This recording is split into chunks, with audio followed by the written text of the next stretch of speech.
فصل اول، قسمت 4، صفحه 30 تا 35. اگه دو ذره در ابتدا بتونن به نوعی به هم وصل بشن، همواره فراتر از مکان و زمان به هم پیوسته خواهند موند. در نتیجه هر اتفاقی که برای یکی از این دوتا بیفته، برای اون یکی هم میفته.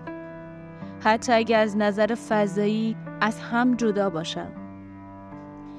این یعنی از اونجا که ما هم از ذرات تشکیل شدیم، هممون به صورت ضمنی در ورای مکان و زمان با هم پیوند داریم. هر کاری که با دیگران میکنیم با خودمون کردیم. به این مسئله فکر کنید.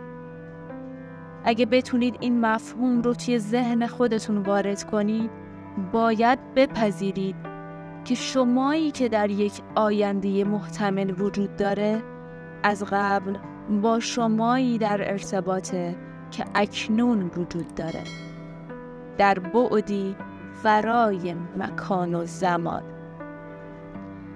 با من بمونید تا پایان این کتاب. این ایده براتون کاملا عادی به نظر خواهد رسید. حالت وجودی و یا حالت ذهنی ما، وقتی ذهن و بدن یکی بشن. لطفاً توجه کنید. در سراسر این کتاب ایجاد حالت وجودی و حالت ذهنی رو به یک معنا به کار میبرم. برای مثال میتوان گفت شیوه تفکر و یا احساسات شما نوعی حالت وجودی ایجاد میکنه. از شما میخوام درک کنید که وقتی از واژه‌های حالت وجودی استفاده میکنم، بدن فیزیکی شما بخشی از این حالته. در واقع همونطور که بعداً خواهید دید، بسیاری از افراد در حالتی وجود دارند که در اون بدن به ذهن تبدیل شده. حالتی که در اون فرد تماماً تحت سلطه بدن و احساسات اون قرار داره. لذا وقتی در مورد اثرگذاری ناظر حرف میزنم، منظورم این نیست که تنها مغز بر ماده اثر میذاره، بلکه بدن نیز بر اون تأثیر میذاره.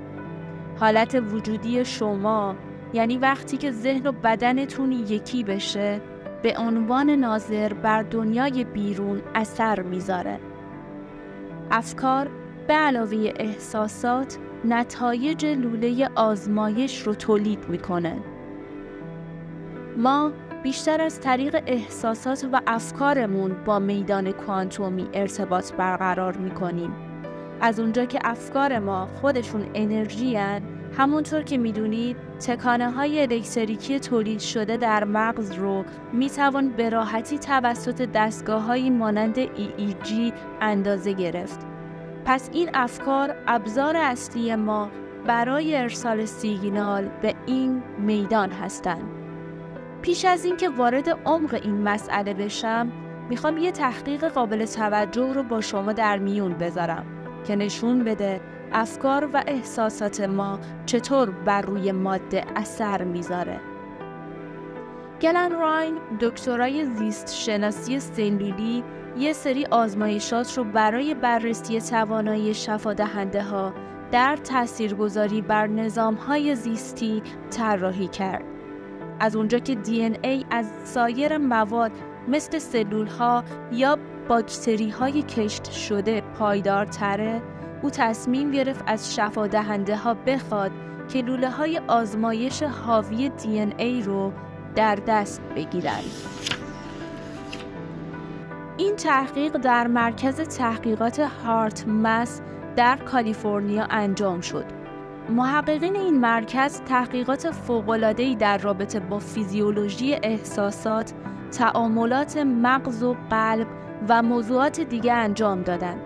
اونها و افراد دیگه پیوند خاصی بین حالتهای عاطفی و ریتم‌های قلبی پیدا کردند. وقتی ما احساسات منفی داریم مثل خشم و ترس، ریتم قلبمون نامنظم میشه.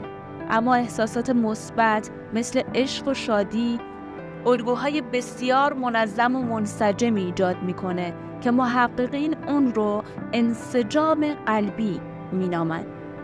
در آزمایشات دکتر راین ابتدا گروهی متشکل از 10 نفر بررسی شدند که در زمینه استفاده از فنون انسجام قلبی هارتمس آموزش دیده بودند.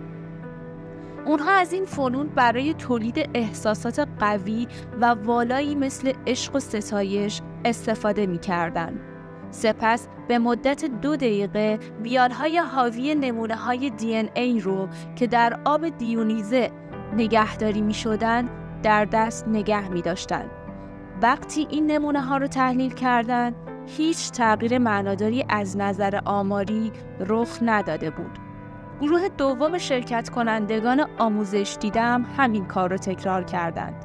اما به جای اکتفا به ایجاد احساسات مثبت مثل عشق و ستایش، اونها همزمان قصد یا فکری رو در راستای گشودن یا جمع کردن رشته‌های DNA در سر خودشون میپروروندند.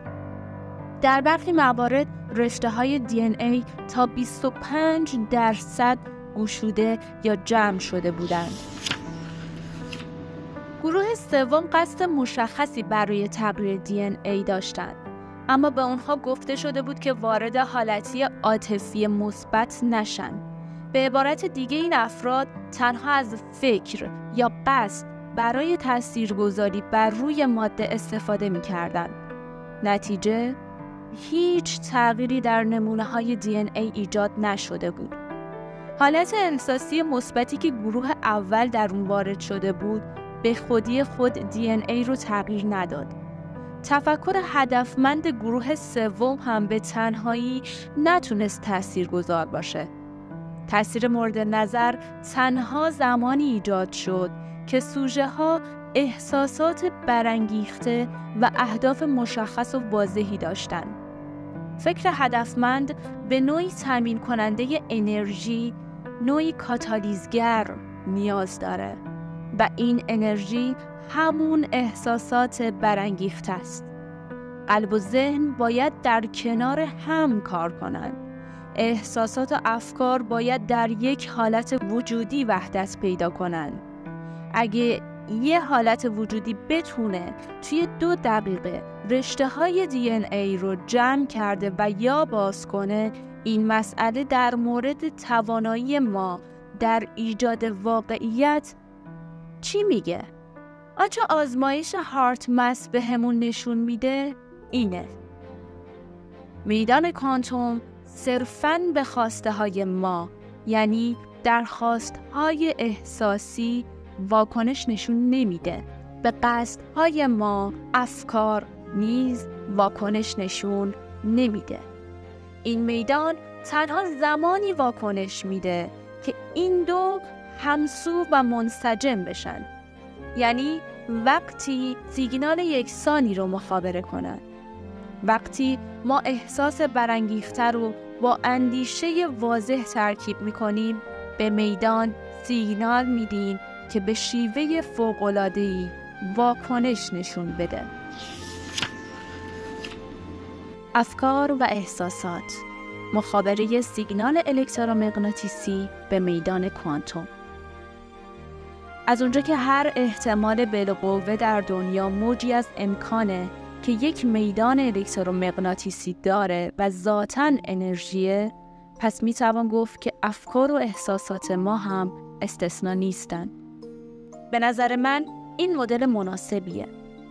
اگه افکارمون رو بار الکتریکی موجود در میدان کوانتوم بدونیم و احساسات رو بار مغناطیسی این میدان در نظر بگیریم، افکاری که ما به اونها میاندیشیم سیگنال الکتریکی به میدان میفرستن. احساساتی که ما تولید میکنیم رویدادها رو مثل آهن ربا به سمتمون جذب میکنن. طرز فکر و احساس ما در کنار هم حالت وجودی رو ایجاد میکنه که اون نیز امضای الکترومغناطیسی ایجاد میکنه که بر تمام اتم‌های دنیای ما اثر میذاره. این مسئله باید باعث بشه که ما از خودمون بپرسیم: من هر روز چه چیزی رو به صورت خودآگاه یا ناخودآگاه مخابره میکنم؟ تمام تجربه‌های بالقوه به مثابه امضاهای الکترومغناطیسی در میدان کوانتوم وجود دارند. تعداد امضاهای الکترومغناطیسی بالقوه بی‌نهایته. امضای نبوغ، ثروت، آزادی، سلامتی. و این امضاها از قبل به مثابه الگوهای بسامدی انرژی وجود دارند. اگه بتونید با تغییر حالت وجودی خود میدان الکترومغناطیسی جدیدی ایجاد کنید، آیا ممکنه که بدنتون به سمت این رویداد جذب بشه؟ و یا این رویدادی که شما رو پیدا میکنه؟